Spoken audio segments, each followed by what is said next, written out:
இயேசுவின் திரு வணக்க மாதம் 6ஆம் தேதி. இயேசுவின் திரு புண்ணிய பரிசுத்தன வாழ்வுக்கு மாதிரிகை. இயேசுவின் திரு சாங்கோபாங்கத்துக்கு ஊற்றும் மாதிரிகையுமாயிருக்கிறது. நமது ஆண்டவர் இவ்வுலகில் வாழ்ந்த 33 ஆண்டு காலமும் சகல புண்ணியங்களிலும் உலகத்துக்கு மாதிரிகையாயிருந்தார். எவ்வித முயற்சியும் தியாக சிந்தனையும் இல்லாமல் இயேசுவின் திரு புண்ணியங்களை பின்பற்றி புனித தன்மையடைய பல கிறிஸ்தவர்களுக்கு ஆசை உண்டு. ஆனால் இது சரியான ஆசையல்ல. ஏனென்றால் இவர்கள் சாங்கோபாங்கம் எதில் அடங்கி இருக்கிறதென்று கண்டுபிடிக்க வேண்டும். இப்போது மோட்ச மகிமையில் தங்கள் புண்ணியங்களுக்காக நித்திய பலனை அனுபவிக்கிற கிறிஸ்தவர்கள் பிறக்கும் போதே புனிதர்களாய் பிறந்தார்களா?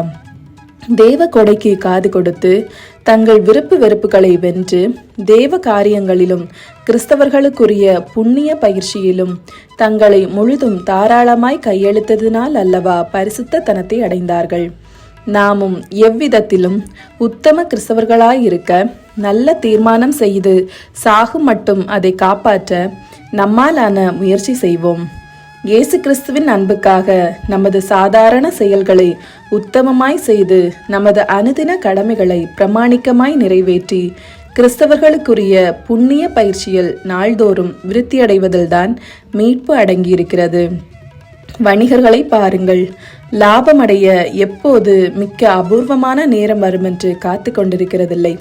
தாங்கள் விற்கிற ஒவ்வொரு பொருளிலும் சிறிதளவு லாபமாவது அடைய கருத்தாயிருந்து வர வர சிறிது சிறிதாய் பெரிய லாபம் அடைகிறார்கள்.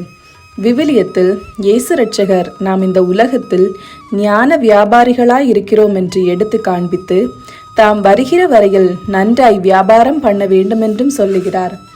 இவ்வுலக இன்பத்தை தேடி திரிகிற கிறிஸ்தவர்களுக்கு மேற்கூறிய தியாக வாழ்வு கடுமையானதாய் இருக்கும். சுறுசுறுப்புள்ள கிறிஸ்தவர்கள் இவ்வுலகத்திலேயே மிக்க பாக்கியவான்களாய் வாழ்கிறார்கள். சுய பரித்தியாக பலியில் உண்மையாகவே இவர்கள் இயேசு கிறிஸ்துவை பின்பற்றி நடக்கிறார்கள்.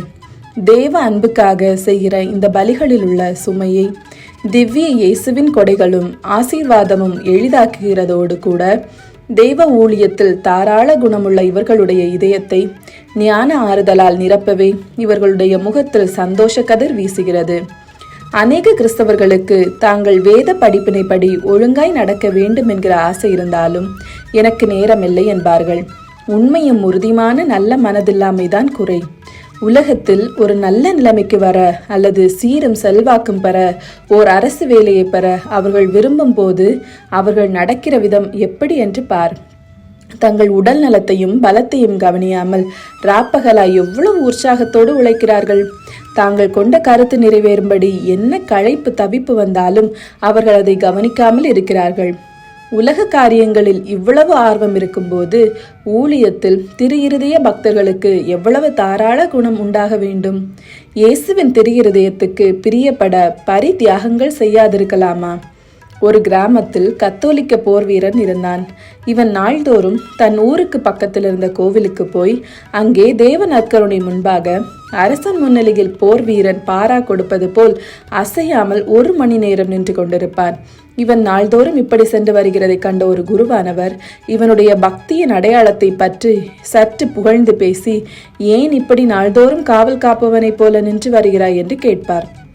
போர் வீரன் குருவானவரை நோக்கி, சுவாமி, என் படைத்தலைவரின் வீட்டு முன் அவரை மகிமைப்படுத்த காவற்காரன் இருக்கிறான். திவ்ய இயேசு என் படைத்தலைவரை விட 1000 மடங்கு அதிக மகிமைக்குரியவர் என்றாலும் இந்த ஆண்டவருக்கு முன்பாக ஒரு போர் வீரனையும் காணோம். இதனால் தான் நான் நாள்தோறும் என் ஆண்டவருக்கு முன்பாக 1 மணி நேரம் போய் நிற்கிறேன் என்றான். நீ அப்படி அங்கே நிற்கும்போது ஆண்டவரை நோக்கி என்ன சொல்லுகிறாய் என்று கேட்கையில், சுவாமி, போர் வீரனாகிய எனக்கு என்ன ஜெபம் தெரியும்? போர் செய்வகர்களுக்கு ஜெபமும் பக்தி முயற்சிகளும் அதிகம் தெரியாது. நான் ஆண்டவருக்கு முன்பாக நிற்கும்போது, என் ஆண்டவரே, நீர் அங்கேயே இருக்கிறீர், உம்மை மகிமைப்படுத்த நான் இங்கே இருக்கிறேன் என்கிற வார்த்தைகளைத்தான் சொல்லுகிறேன் என்றான். குருவானவர் தன்னால் முடிந்ததை செய்து வந்த இந்த போர் வீரனுக்கு உண்டான நல்ல மனதை கண்டு மிக்க ஆச்சரியப்பட்டார். திரு அன்பர்களும் இந்த போர் வீரனை போல் தங்கள் சோம்பேறித்தனத்தை ஜெயித்து கெட்ட கிறிஸ்தவர்கள் பிற மதத்தினர் முதலானவர்களின் கேலிக்கு பயப்படாமல் திரு பிரியப்பட தங்களால் ஆனதை செய்யவும். நல்ல கிறிஸ்தவர்களாய் நடந்து தேவ ஊழியத்துக்கு அடுத்த ஞான காரியங்களை எல்லாம் தாராள குணத்தோடு நிறைவேற்றவும் உறுதியான தீர்மானம் செய்ய வேண்டியது. தேவ கட்டளைப்படி மகா உத்தமரான நோவே என்பவர் வெள்ளப்பெருக்கிலிருந்து தப்பித்து கொள்ளும்படி அந்த பிரம்மாண்டமான பெட்டகத்தை செய்யும் போது தீயவர்களும் அவரை இகழ்ந்து கேலி பண்ணினார்கள். நோவா தேவ வார்த்தையின் பேரில் நம்பிக்கை வைத்து அவர்களுடைய கேலிகளுக்கு காது கொடாமல் தன் வேலையை நடத்தி வந்தார். சில நாட்களுக்கு பிறகு வெள்ளப்பெருக்கு வந்தது. தன்னை நிந்தித்தவர்கள் படும் துன்பத்தையும் சாவையும் நோவா கண்டதும் தவிர தான் தன் குடும்பத்தோடு பெட்டகத்தின் முகமாய் காப்பாற்றப்பட்டதையும் அறிந்தார். அவர்கள் அறிவில்லாமல் நடந்து மடிந்தார்கள். ஆண்டவருக்கு உண்மையாயிருந்து அவர் கட்டளைப்படி நடந்த நோவா காப்பாற்றப்பட்டார். நோவா என்பவரின் பெட்டகத்தை விட உண்மையான தேவ பெட்டகமும் மனிதர்களுக்கு அடைக்கலமும் மீட்புமாகிய திரு இருதயத்திலிருந்து நம்முடைய விருப்பு வெறுப்புகளை ஜெயிப்போம். நாளுக்கு நாள் பக்தியில் வளர்வோம். செயல். நமக்கு என்ன துன்பம் வந்தாலும் சரி, அன்புக்குரிய இயேசுவின் திரு இருதயத்தை நமது முழு மனதோடு அன்பு செய்வோமாக. ஒரு தடவை அவருக்கு நமக்குள்ள சகலத்தையும் கொடுத்த பிறகு திரும்ப ஒருபோதும் அவைகளில் எதையும் எடுத்துக்கொள்ளாமலும் நமக்கு யாதொன்றையும் வைத்துக் கொள்ளாமலும் எப்போதும் நாம் அவருக்கு முழுதும் சொந்தமாய் இருப்போமாக.